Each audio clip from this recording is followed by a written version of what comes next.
the details. Let me give the background to these vicious attacks.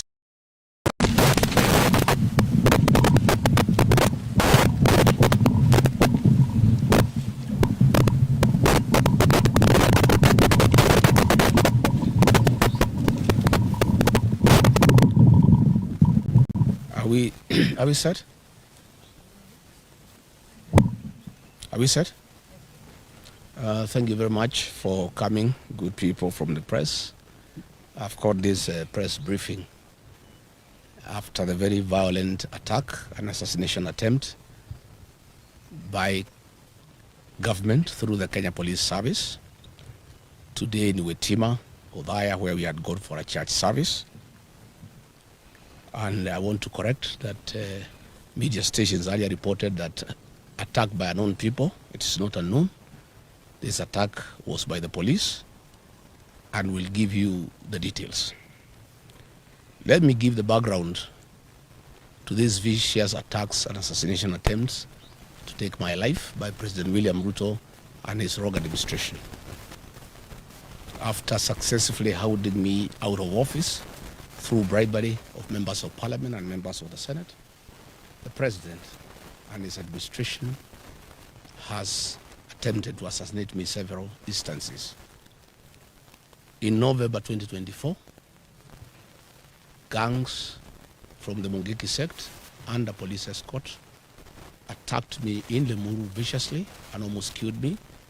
I was saved by the people from the area. Images of those who attacked me have been all over. Since then, nobody has ever been arrested. On December 2024 in Shamata, where I had gone for a Thanksgiving ceremony for the local MCA in Nyandarua, an inspector of police hurled tear gas canister at me to create mayhem and to give room to goons to attack us. Again, members of the public protected us.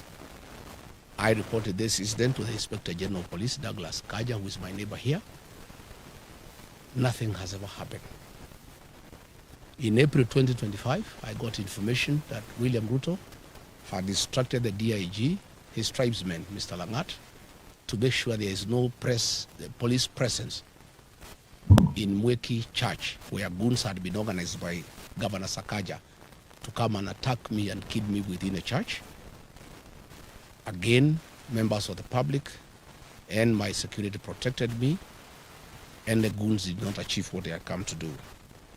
Earlier in February, goons at a police escort attacked Pastor Dorcas, my spouse, in Kabuji grounds when she was preaching, where there was a crusade. Again, today, nothing has ever been done. In July, when I was in the United States, my team of Senators Joe Nyuto and John Medho of Nyandarua, Victor Monyaka, the former member of parliament for Machakos Town, were attacked by police with live bullets. This matter was reported to IPOA. Again, no action has ever been taken. On my arrival from the United States, members of parliament in Nairobi were facilitated by Kipchumba Murkomen, the CS for Interior, had staged a very daring attack on me under police supervision. Police were supervising the attack in a helicopter from the air. And I was not allowed to address people, and I was viciously attacked. Again, no action has ever been taken. In Narok Town, during the by-elections I went there for campaign, police officers, under the command of Betty Maina, the women rep for Muranga, and her two bodyguards, whose details I'll give later, attacked me viciously with live ammunition and tear gas. We reported this matter. Again, nothing has ever been done. Just after the by-elections, I went for a Thanksgiving ceremony in Kariobangi PCA Church. Again, goons descended on us under police escort. And when they were overwhelmed by members of the public and my security, the police assisted them. Police lobbied tear gas canisters inside the church to enable the guns come inside the church. They were repulsed by members of the public, and we escaped without being injured. Women and children were hurt inside that church. Immediately thereafter, William Ruto declared that goons will never be allowed to attack anybody or to go to church, and instructed IG Kaja to make sure that will never happen. It was just mere talk and camouflage, because he's the one behind these attacks, and these attacks have gone on unchecked. Again in Gatundu, last Sunday, goons attacked us. Goons were organized by Moses Kuria and the MP for Thika Town, Alice Nganga, the MP for Gatundu South, Bwana Kangombe, and under police supervision, attacked us viciously, attacked the church, and police threw tear gas canisters inside the church at Kemoria, injuring women and children. Today in Witima ACK Church, a gang of 15 police officers, rogue police officers, under the command of 2 bodyguards belonging to that guard Betty Maina, the women rep from Raga, Peter Wainaina Kapuga, telephone number 0723 506 647, and another bodyguard of Betty Maina, John Maina, aka Birash, telephone number 0712 791 609, and another goon from Muranga, Abros Manyeki Njeri, telephone number 0710 788 577, converged at the Kamunyaka home of Eric Wamumbi, the Member of Parliament for Mandera, in the morning for breakfast and briefing. They later moved to Witima with the AK-47 rifles and tear gas canisters and descended on the church. They injured women and children and hurt many people. The police touched one of my vehicles, KDK 002, a Toyota Land Cruiser. They deflated tires of all the people who were in church and caused untold damage to vehicles. They beat people outside the church mercilessly. The goons that came, they were in a Nissan Matatu, KDR 467N from Namu Shato, XN 467 X from Namu Shato. These are the people who attacked the church, and they had AK-47, and we have corrected some cartridges, 7.62 millimeter. They are here from AK-47, and they had come to kill, and they were baying for our blood. And people have been left in anguish, wondering why their own government can turn against the Church of Christ and turn against leaders. I've heard Mukomen saying that they are going to investigate. How can Mukomen investigate himself? How do police investigate themselves? These people came with a police vehicle, GK vehicle, GKB 765X, and another one from Marawa police station that ferried goons and police officers from Muraga. After the attack, the goons have retreated to Wamumbi's home in Kamunyaka, where they are now, together with the police, where they are having lunch and drinks. So Mukomen cannot tell the people of Kenya that they are going to investigate anything. The police cannot investigate themselves. These police officers are known.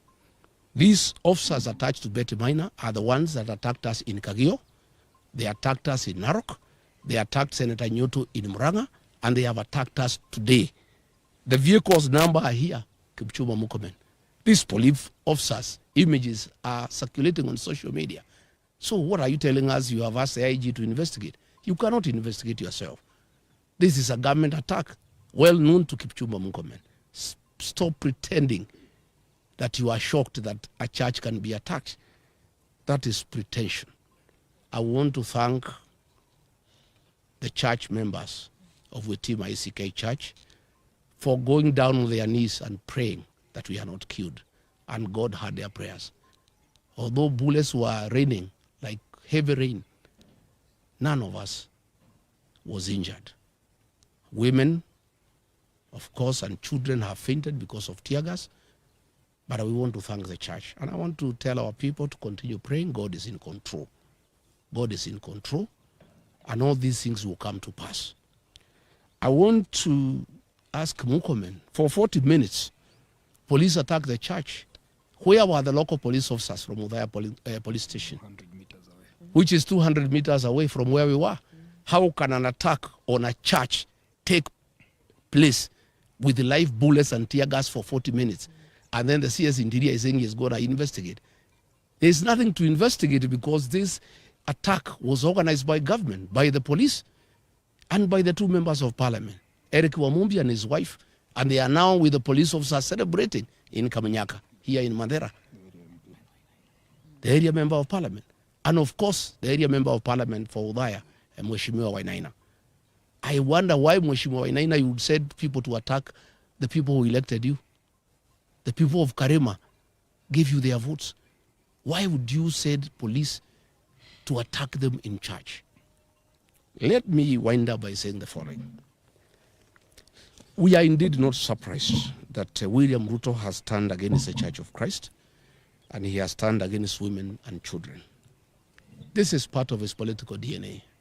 It is in public knowledge that William Ruto organized an attack on women and children in Kiambaa Church in 2008, the first 2 days. On 2nd January 2008, children and women were burnt alive in church. It is William Ruto who organized that attack. And when he came and became our friend, we forgave him and we thought that he had changed his bad ways. But as soon as he became president, he went back to his old habits. He has a serious problem with the Church of Christ. He has a bone to pick with women and children. He attacked women and children in Mweki, PCA. He attacked women and children in Kariobangi. He attacked women and children in Gatundu. Today he has attacked women and children in Wetima. William Ruto, we had thought that you have changed your bad habit of killing women and children in church. Apparently you have not changed. You have even become more vicious as president because now you have power, you have the police, and you have everybody to back you up. But I want to tell you, for every life lost, for every attack on women and children, God is seeing you, and God will punish you. We want to appeal to the international community to come through for Kenya. William Ruto is setting the stage for civil strife ahead of the elections because he knows he's losing. He wants Kenya to be like Tanzania or like Uganda. I want to tell William Ruto, Kenya cannot be Uganda and it cannot be Tanzania. We want to call on the international community who are our friends to come through for Kenya.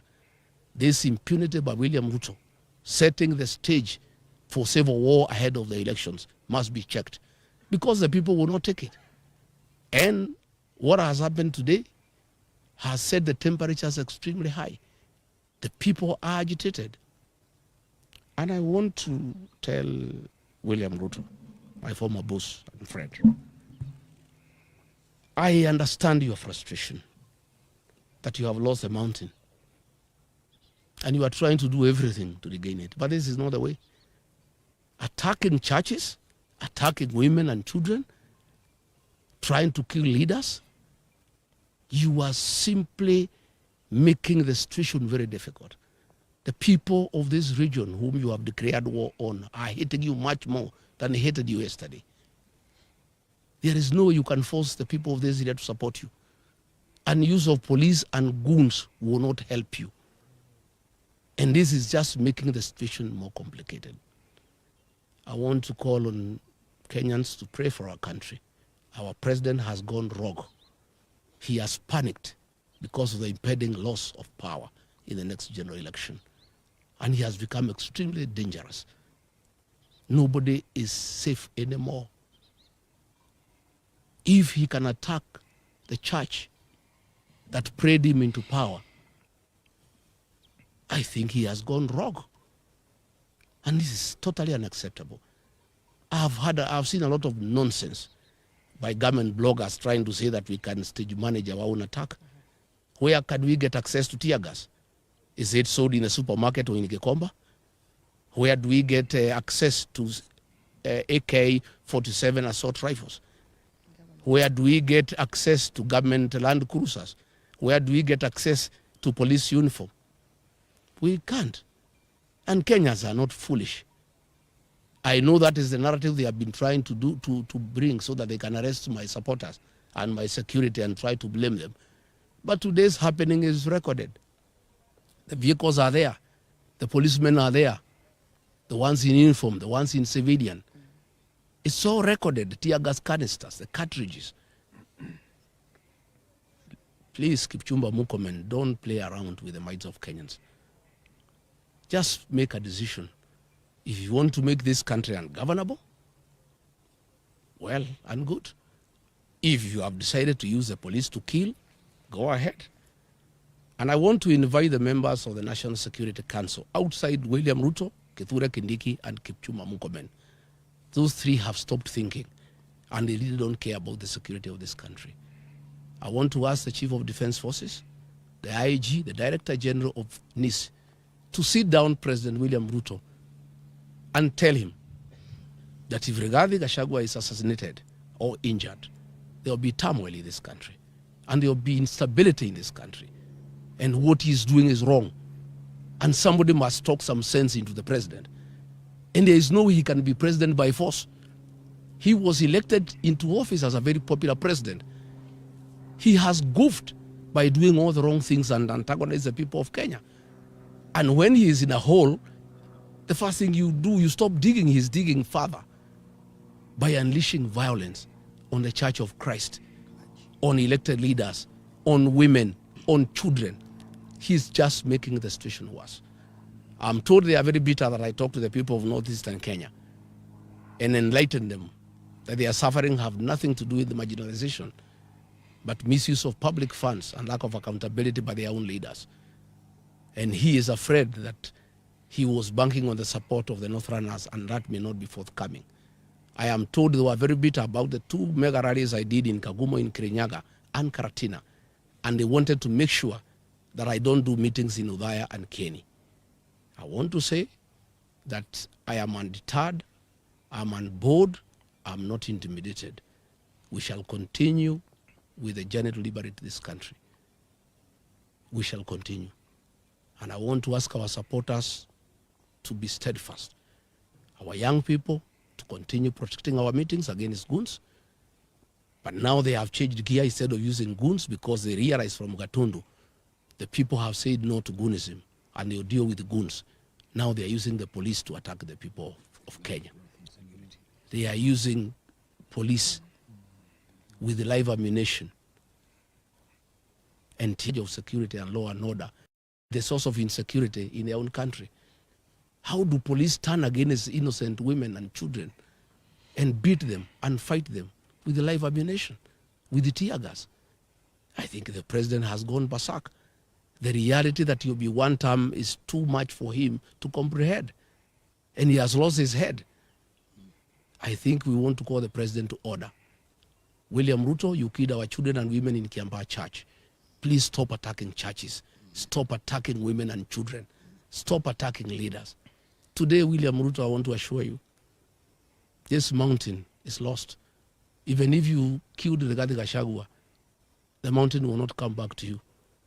It will even be more difficult when I'm alive. I want to thank the church. I want to thank our women and our children for the prayers. Kenya is a resilient nation. All these things will pass. And I want to tell the people of Kenya, the darkest hour is just, we think the worst is just about to be over. And I can't understand how William Ruto has turned against Kenyans that voted him into power. The Church of Christ prayed him into power. He has turned against the church. The Mount Kenya region that gave him almost 4 million votes, he has declared war on the mountain. I don't understand him anymore. Why he has turned against the church and the people of the mountain. I want to address the people of the mountain. Please don't be intimidated. You have a right to elect whoever you want, and you have done nothing wrong by saying you are not going to elect William Ruto. Don't be intimidated. Be courageous. Be strong. We'll win this journey. So as I wind up this press conference, I want to thank the members of parliament here for their courage and for their resilience. I know it is not easy. It is difficult. No retreat, no surrender. Thank you. Thank you. Good.